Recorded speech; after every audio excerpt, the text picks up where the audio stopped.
You may begin.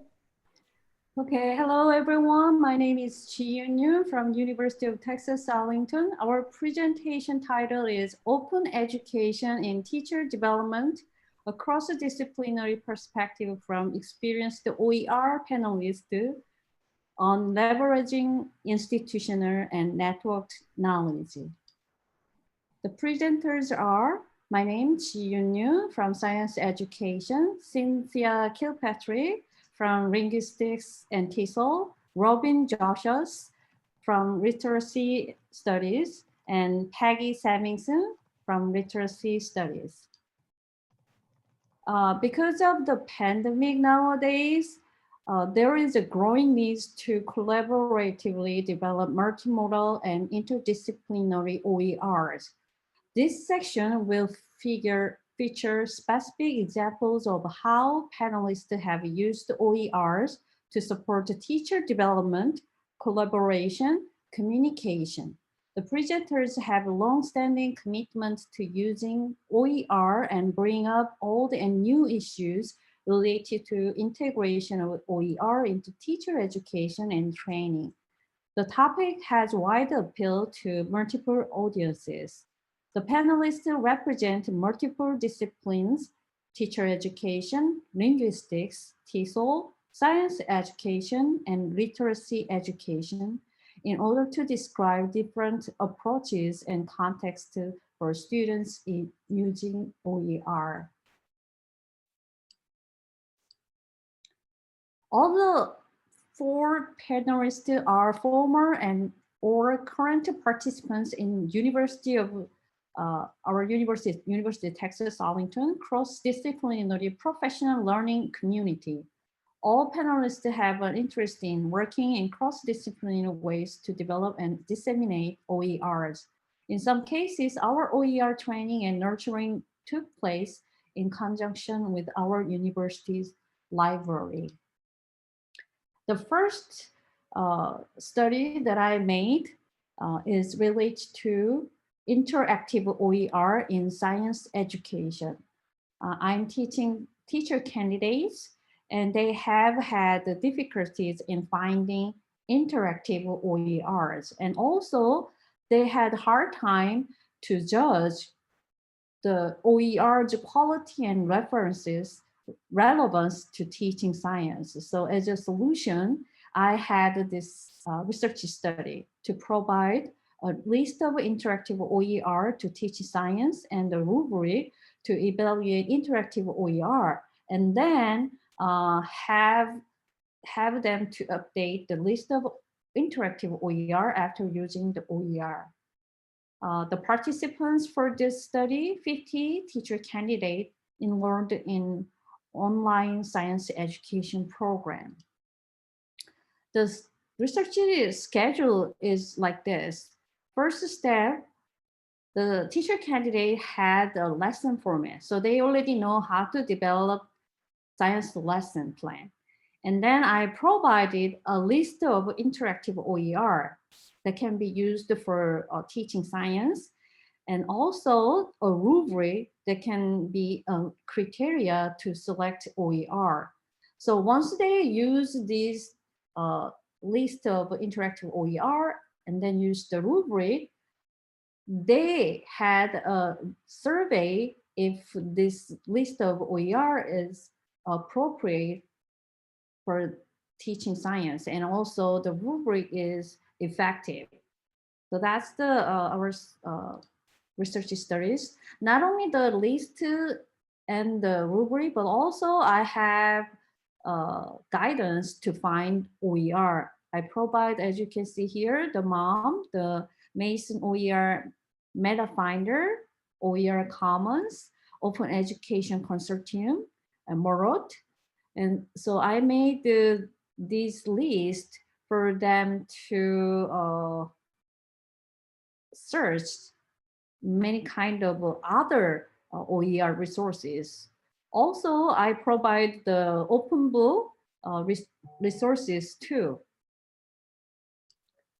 And then this is the list that I gave them in advance before they teaching science.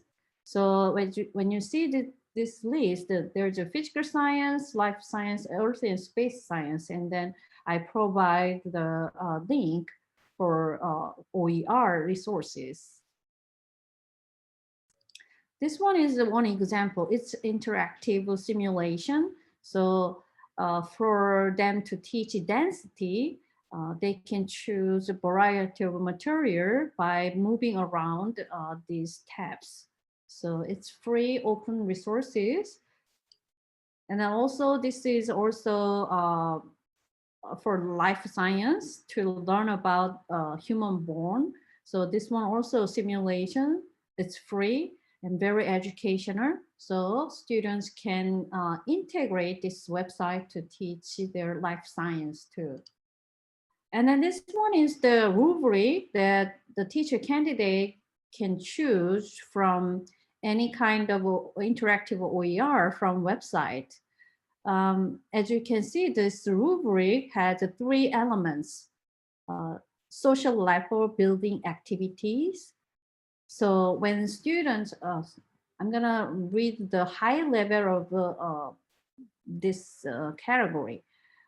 For the social level building activity, in addition to provide the exchange of personal information among students, the interactive OERs provide a variety of activities designed to increase the social level among students. So when students use this interactive OER, students can increase their social level among students. So it encourages students collaboratively working together. And the second element for rubric is instructional design for learning. The high score for that, in addition to requiring students to communicate with the instructor, the interactive OER requires students to work with one another and outside experts and share results with one another the rest of the class. So the interactive OER helps students to share their result with many other people. So that way, this is more interactively, instructionally well designed. For the third one, I'm sorry. For the third element, we had the constructivism approach. The highest score for that one, the interactive OERs enable students to construct new knowledge based on their own individualized experience, emphasizing the application of knowledge in real life situations and carrying multi-intelligence. So when students use this interactive OER, students can develop their knowledge. They can construct new knowledge, and then also they can apply the knowledge to real life. So these are the rubric that the teacher candidate can confidently select the interactive OER for teaching their own science lesson. So these are the rubric, and based on this rubric, teacher candidate scored the OER. And then when they find out the higher score according to this rubric, then they can pick that up as a good interactive OER for their future teaching. This one is the after they use the OER in their teaching, they add more interactive OER. When you see this red text, those are the newly added interactive OERs. So after this research studies, the teacher candidate start to think about what is going to be the best interactive OER for their teaching science. And then also they have more resources for teaching science too. So that's what I did with my teacher candidates in science education. Now let's go to the second research studies by Dr. Cindy Kilpatrick. Okay, so I'm going to talk for just a couple minutes about helping TESOL professionals build a library of resources for their teaching practice. So next slide, please, Diyun. So just before we start, I want to make sure that you understand this acronym that I'm using. TESOL just means Teaching English to Speakers of Other Languages. So these are students who are learning to be ESL and EFL teachers. Next slide, please.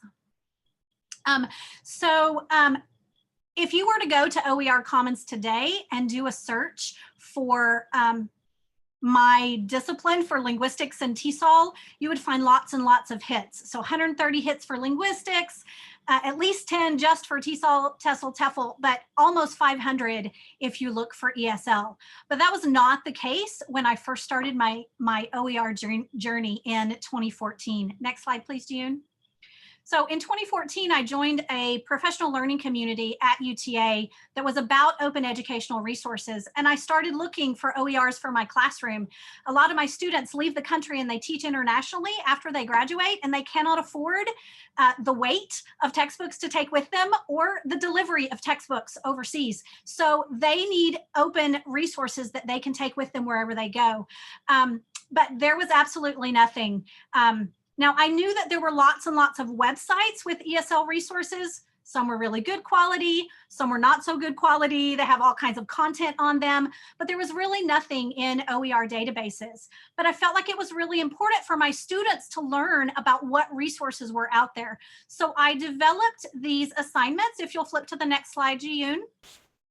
I call them resource management assignments, but in essence, what students do is they curate a list of resources that they are familiar with and that they think are really good for teaching English. So my class is divided into 8 modules, and the modules are divided by skills. So there's a module on teaching reading and one on teaching writing and one on teaching listening and so on. And for every module, they do a resource management assignment, and they're told to go find 5 sources that they think are good sources for teaching these different skills. And they're basically graded on whether or not they got 5 sources, whether or not they could link them and describe them, and in particular, if their description links that resource back to the targeted skill in that module. And so I've had great feedback from students after the fact. So they finish my class, they move into their internship or into real teaching practice, and they'll tell me later, they'll be like, oh my goodness, my list of resources is so helpful. I use it all the time. So it's been really successful to help my students in their teaching practice. So Ji-yoon, next slide. This is kind of the base requirement that students have. They need to have the name of the site, a link to the site, and then they need to give me some information about the site. And so this is what many people give me still, is just a basic spreadsheet like this, but some students get creative. So I have a student this semester, Ji-yoon, if you'll flip to the next slide, who is doing hers like this. So she has this awesome checklist across the top of the page where she tells herself exactly what's in there and what level it's appropriate for. And then she includes her descriptions below. I love this approach. She did give me permission to share. And I'm not sure I want to force all of my students to do this, but I love that students are taking this and making it their own. If you'll flip to the next slide, Ji-yoon. Another example I have this semester is a student who's doing hers on Facebook. So she has an album called Digital Resources for ESL, and she adds each of her resources as a new post in that album. And so I see her friends on Facebook commenting on these all the time. She gets lots of interaction. So she's already sharing even while she's compiling the list. So flip one more slide. So I've been doing this for about 4 years with this assignment. I think it's a really great option for students to curate their own resources, but I'll give you a couple hints based on what I've learned. So one is just be specific. I have to tell them that it has to be an ESL appropriate resource, or I will get things that are not ESL appropriate. I also suggest that if you're going to do something like this, you limit the number that you use to make it manageable. So when I started this assignment, I used to have students do 10 per module, and I felt like students were kind of writing down any link they could find rather than really trying to find valuable resources. So this last year, I lowered my expectation to 5.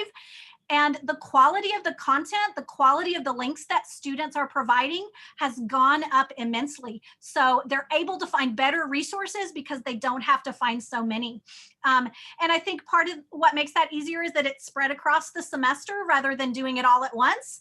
But I also really work to make it useful for them. So they create it, they keep it often as a Google Doc. They can add to it, they can share it, and it just creates networked knowledge that can be used well beyond my classroom. I'm happy to talk more about that if you have questions later, but now let's move on to Robin. Awesome. I'm so excited to talk to you a little bit today about creating OERs for interdisciplinary teaching and learning in elementary classrooms. Next slide, Jean. So this work is work that comes from a 3-year NSF-funded study that my colleagues and I conducted, where we worked with more than 100 teachers across 15 elementary schools. One of their big needs that they identified was in finding free online resources for interdisciplinary teaching and learning that brought in social studies and science, which were 2 subjects that they felt had been neglected in favor of reading and math for standardized testing purposes. So we worked with a really terrific group of teachers over the years to collaboratively design, develop, pilot, refine, and redo a set of mobile maker kits. So all of the kits are designed for students to create, to make, while also addressing key disciplinary standards. All of the resources from the project, including lesson plans, discussion guides, anticipation guides, and assessments, are available on our website, mobilemakerkits.com. And each kit is really centered around a read aloud text, supports for vocabulary, and helps students make and create and solve authentic interdisciplinary problems. Next slide. So one of the things that we really have sort of aimed and targeted at was that teachers are reporting that their rigidly structured curricula has left little time and that there's a dearth of open access resources out there for teachers and students. Next slide, Jean. So in order to make our resources as easy to use as possible, we designed each of the lessons in a similar format where we start with a hook, students move into a brainstorm, then they prototype, share, and synthesize. And one of the things that teachers have told us is having these lessons in this similar format gets kids used to thinking critically, problem solving, and creating through revision and failure, which we know are key 21st century skills to foster in our students. Next slide, please.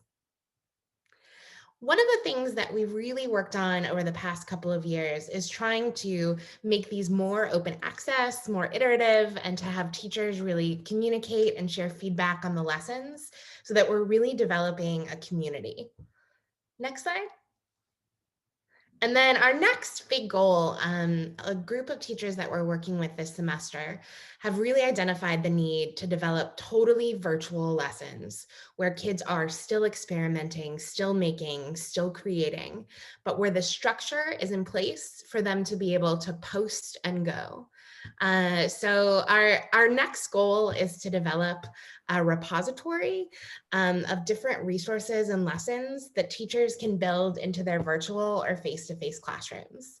Our first one involves students coding their own roller coaster and amusement park, and we've developed it as a hyperdoc lesson that students navigate, they make choices about what they want to build, and they also learn computational thinking vocabulary and concepts. We're piloting it for the first time in 3 classrooms this week, and we're hoping to have at least 10 lessons built out for teachers by January at the latest. So I'll post the website for that project in the chat, but keep looking out for it. We're going to continue building those resources. And Peggy's going to finish up by talking about multimodal open resources. Yeah, so we hope you can check out our slides and putting the link in the chat one last time. What I love about teacher education, even though I'm a literacy professor, is I love sharing multimodal resources with my students and modeling those. So my idea is using micro podcasting, which are very short podcasts, and short videos, so micro learning with my students. And this taps into universal design for learning, moving beyond text, the whole question of whether students read, and so adding and enhancing learning through multimodality. So next slide. And, just the role of the PLC. So I wouldn't have been able to have created these without support from the professional learning community, where we gave feedback and it functioned as peer review. So peer review is crucial for quality. And then, just reaching a wider audience as well. So in the OER PLC, I was able to create this set of resources, and I'll put the link in the chat for these two, and they're organized into playlists. Some are dialogue, some are just micro lectures, but they are things I've reused in multiple classes, and I encourage, like the others have, encouraged my students to also do the same for their own K-12 teaching. So there's that meta level. And then next slide. And then also, as another multimodal resource, I have my YouTube channel. So 2 platforms that I use heavily, and then again, encourage my students to create OERs.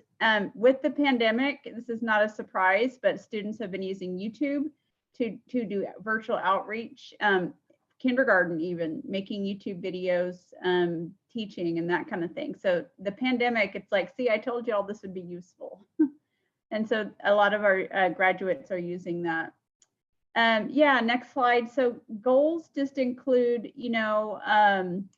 increasing the quality of the videos, intentionally licensing them so that others can reuse them. They're already, quote, out there on YouTube. And then helping students create their own multimedia. Like I said, with the pandemic, it's become a necessity for students.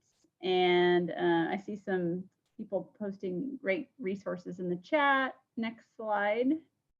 So I encourage you to also consider, these types of resources beyond text, and they can be embedded into OER as well. We use Pressbooks at UTA. It's a key resource, and so embedding video and embedding podcasts. So to pull I know this was a whirlwind, to pull our presentations together, we really use network learning. So bringing our students into the creation of OER, or doing heavy modeling of that, or putting them on public platforms. Students were learning on a meta level. So June, by the way, somebody asked, is your rubric open license?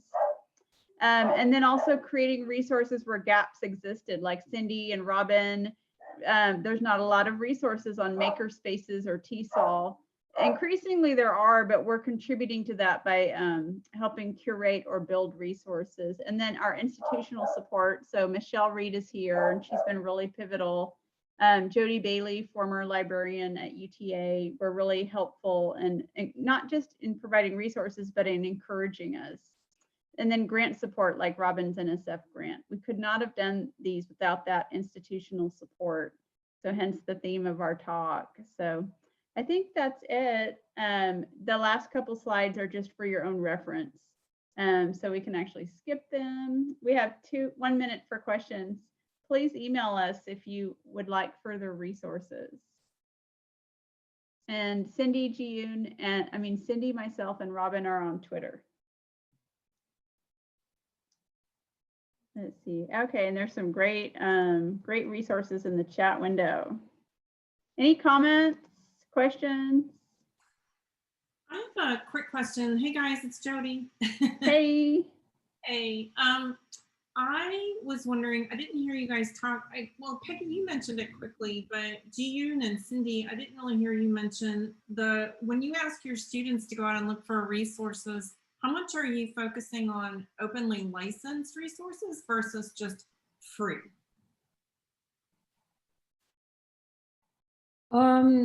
Because like I said, I show the list of interactive OER, and then also I share that the search link. Of course, I mentioned about our UTA library also. So students have a lot of way to search for OER. That's what I had with my teacher candidate. How about Robin?